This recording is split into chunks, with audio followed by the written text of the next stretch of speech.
Hi there, it's Gabrielle Nicolay from SpeechKids, and we are going to continue our exploration of how motor influences speech and language.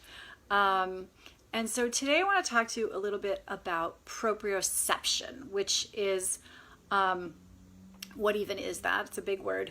It basically means your sense of where your body is in space, and also related to where your body ends and the world begins.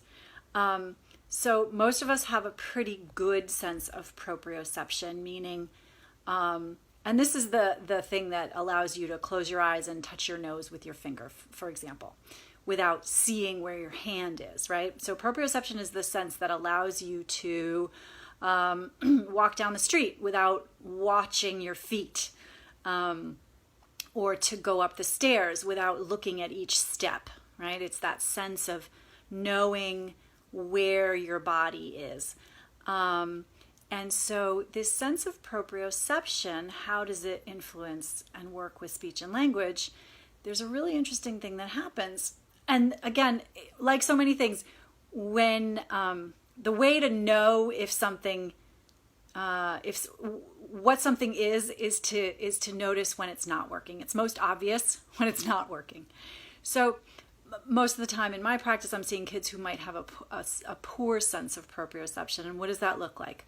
Well, it looks their speech, what they're saying might be really hard to understand. And part of why that might be is because they don't have a good sense of where their tongues are, for example, or where their, how big their mouth is and where they need to be putting their tongues. Remember last time we talked about speech is the ultimate fine motor activity, right?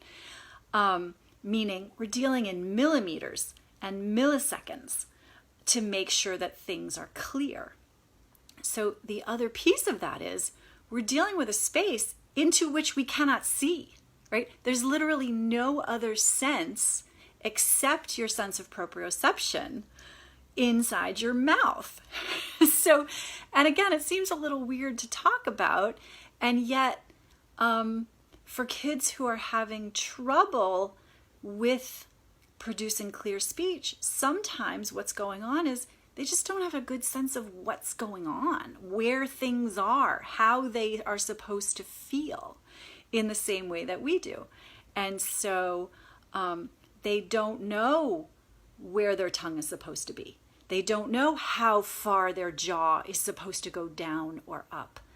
And so that sense of proprioception, that ability to know without seeing where your body is and what it's doing, can really have a strong impact on developing mostly speech skills, right? Because we're talking about what they're saying.